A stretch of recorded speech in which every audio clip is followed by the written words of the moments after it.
Market की बात की आपने और जिस तरीके से हाफ एन आवर में रिकवरी आई है, इस रिकवरी को कैसे देख रहे हैं? क्लोजिंग कौन से लेवल की इंपॉर्टेंट और अब कैसे नेविगेट करें मार्केट को ध्यान में रखते हुए ये कि परसों बजट भी हमें कवर करना है? देखिए, आज सुबह हमने एक व्यू लिया था कि आज ट्रेडिंग के हिसाब से बहुत मुश्किल दिन होगा। आज कल जैसा दिन नहीं होगा कि आपने बस सुबह वो लेवल आया आपका, आपने बाय किया और मार्केट ने आपको पैसा बना के दे दिया, क्योंकि वो लेवल 3-4 बार आया आज इंट्राडे में। तो एक तरफा कल जैसी तेजी की उम्मीद मत करें। कल तो एक मार्केट नीचे खुला, पहले 15 मिनट में मार्केट ने बॉटम बनाया, उसके बाद मार्केट वन वे रैली करके दिखा गया आप। और अभी तो मैं बताऊं, ये वॉलेटिलिटी की शुरुआत है। अभी देखिए पिछले 1 घंटे में किस तरीके से हम डे लो से डे हाई पर आए हैं। 213 से 339 एक 15 मिनट की कैंडल में आए हम, 15-20 मिनट की कैंडल में। हो सकता है 15-20 मिनट की कैंडल में वापस भी गिर जाए। तो ये अब इस तरीके की वॉलेटिलिटी में किसी का पैसा नहीं बनता, और ना ही इस तरीके की वॉलेटिलिटी में मैं चाहूँगा कि लोग पैसा बनाने की कोशिश भी करें। आप पैसा लूज ही करेंगे, और ना ही मुझे कोई इसमें शोर मचाने की ज़रूरत है, कुछ कहने की ज़रूरत है कि देखिए एकदम एग्जैक्ट जहाँ बोला वहीं से घूमा। वो सब का कोई मतलब नहीं है इस मार्केट में।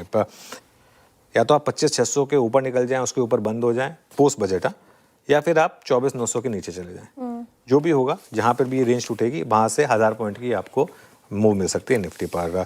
इंडिविजुअल लेवल्स की बात, जहाँ तक निफ्टी पर 25,000 से 25,100 पर सपोर्ट है, और 25,300 से 25,400 की रेजिस्टेंस है। अब हम रेजिस्टेंस जोन में आ गए हैं वापस। बैंक निफ्टी के अहम लेवल्स 59,000 से 59,200 का सपोर्ट, और रेजिस्टेंस रहेगा करीब 59,800 से 60,000 का। वीरू, का यक्ष प्रश्न ये है कि अगर कमोडिटीज में एक बहुत मीनिंगफुल रिवर्सल है और बजट में हमें थोड़ा सा भी एक रिक्वायर्ड पुश की जो जरूरत है, चाहे वो टैक्सेशन फ्रंट पे कंफर्ट मिले या फिर कुछ भी, क्या वो कॉम्बिनेशन भारतीय बाजारों के हक में काम कर सकता है? मैं प्रश्न इसलिए पूछ रहा हूं कि we are the most oversold index as of now. देखिए वीरू, अगर ये कमोडिटी कोलैप्स इसी तरीके से चला और अगर ये क्रूड में भी कंटिन्यू हुआ तो हमारी मार्केट में बड़ी रैली होगी फिर, बस अनलेस बजट में कुछ उल्टा सुल्टा ना आ जाए। तो इसके लिए मैं अभी भी एक चीज़ कहूँ ना, मैं अभी भी कह रहा हूँ कि थोड़ा सा हम वेट करेंगे।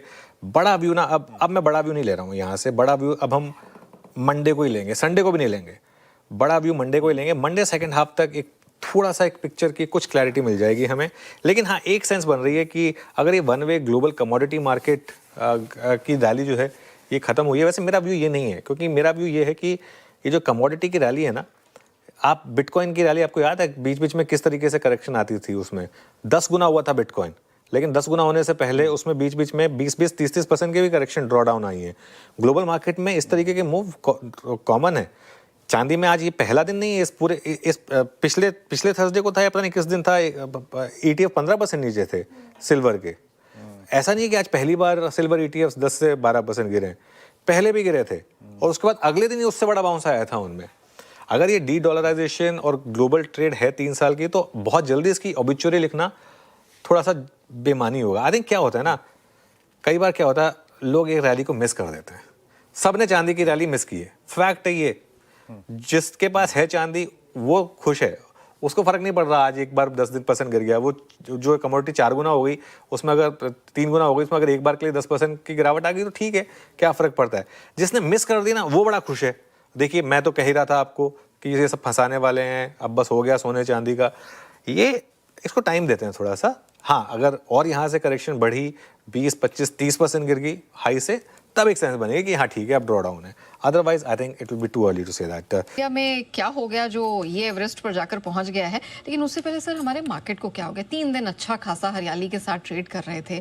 ये अभी फ्राइडे को, मतलब अच्छा फैंटास्टिक फ्राइडे बनने के लिए हम आए थे आज बनाने के लिए, और ये गिर गए सारे। देखिए, आज गिरावट की बड़ी वजह तो नेहा बहुत साफ है, वो FIs की बिकवाली है आज। और कोई कारण ठीक है, अपनी जगह ढूंढने में दूसरे कारण बहुत मिल जाएंगे, लेकिन कल के सेशन को देख के लगा नहीं कि FIs नेट लेवल पर 7,800 करोड़ का बेचेंगे, क्योंकि इसका मतलब ये कि बजट से ठीक पहले लोकल फंड्स, ट्रेडर्स, इन्होंने जमकर पोजीशन बनाई, न कि FIs ने। और FIs का ये नंबर देख के सबके पसीने छूट गए सुबह, जब लगा कि 7,800 करोड़ इतना बेच डाला, तो सबकी हालत ख़राब।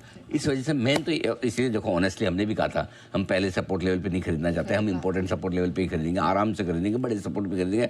कल की तरह कल कैसा कॉन्फिडेंस है, 100 नीचे, हाँ 180 नीचे 100 करो, 150 करो, जितना ज़्यादा नीचे खुलेगा उतना जल्दी खरीदेंगे। इसलिए आज हमने कहा भी कि अच्छे लेवल पे खरीदेंगे भाई, जल्दबाजी हड़बड़ी नहीं है, और वो सही भी निकला।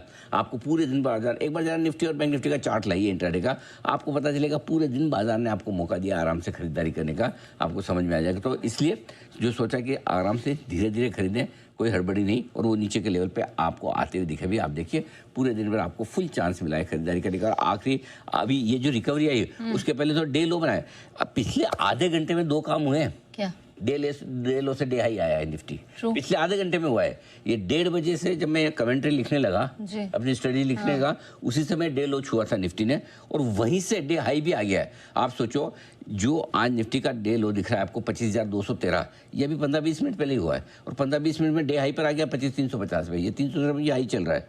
ये तो हाल है, ऐसा लग रहा है कि एक्सपायरी का दिन हो, करेक्ट। लेकिन ये बजट के पहले का दिन है, और इसमें लोग अपनी पोजीशन ऊपर नीचे कर रहे हैं। सेम आप देखिए बैंक निफ्टी में भी 59,500 का लो था, अब 59,750 के आसपास आ गया। हालांकि हाई तक नहीं पहुंचा, लेकिन उतार चढ़ाव काफ़ी ज़बरदस्त हुआ है। तो ये आपके लिए आखिरी मिनटों में जो होता दिख रहा है।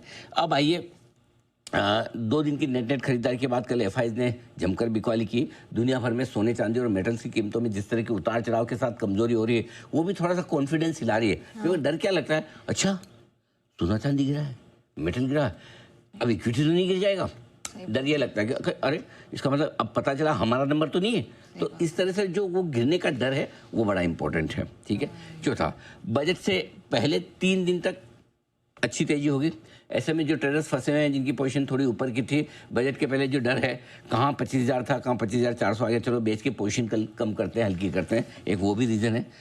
अच्छे नतीजों के बावजूद कई शेयरों की पिटाई भी हुई आज, जैसे वोल्टास के नंबर खराब नहीं थे, वेदांता खराब नहीं थे, ऐसे 3-4 नंबर्स आपको मिल जाएंगे जो बुरे नहीं थे, लेकिन उसके बावजूद पिट गए, तो थोड़ा सेंटीमेंट थोड़ा खराब हुआ है। और बजट से पहले किसी को नई खरीदारी करने का इंटरेस्ट कम है, बल्कि शॉर्ट कवरिंग कर ले अलग बात है, लेकिन फ्रेश खरीदारी नहीं करनी है, प्रॉफिट ही बुक करना है। ओके।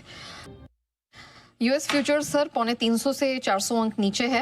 यूरोप के मार्केट्स ठीक ठाक हैं, इनफैक्ट हल्की सी स्ट्रेंथ है। कच्चा तेल $70 के फिर ऊपर निकलने का प्रयास कर रहा है, और रुपया रिकॉर्ड लो के काफी करीब 91-95 पे बंद हो रहा है। देखो अमेरिका देख के तो डर ही लगेगा आपको नेहा जी, लेकिन यूरोप देख के लगेगा कि ऐसा थोड़ी खाली हम ही अमेरिका के फ्यूचर देख रहे हैं, यूरोप वाले भी तो देख रहे होंगे, वो तो ऊपर ही है। तो इसलिए अमेरिका से थोड़ा सा अपने आप को इंसुलेट कर लेते हैं, अलग रहते हैं, ये होगा देखा जाएगा। रविवार का आपका बजट का दिन है।